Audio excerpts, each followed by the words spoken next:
एक बार फिर राजधानी रायपुर में चाकूबाजी की घटना सामने आई है। इस बार रायपुर के अंतर्राज्यीय बस स्टैंड में चाकूबाजी से एक युवक घायल हो गया है। घायल को इलाज के लिए मेकाहारा अस्पताल में भर्ती कराया गया। घायल युवक का नाम रोशन बताया जा रहा है, जो कि बसों में सवारी भरने का काम करता था। थाना टिकरापारा अंतर्गत पुराना बस स्टैंड में कल एक मारपीट की घटना हुई है, जिसमें रोशन सिंह नाम का जो व्यक्ति है, जो भनपुरी क्षेत्र का रहने वाला है, वहाँ पर काम करता है।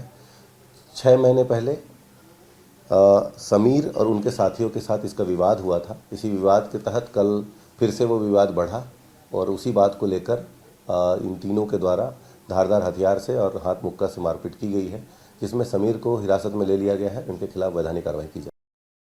Bureau report, news plus 21।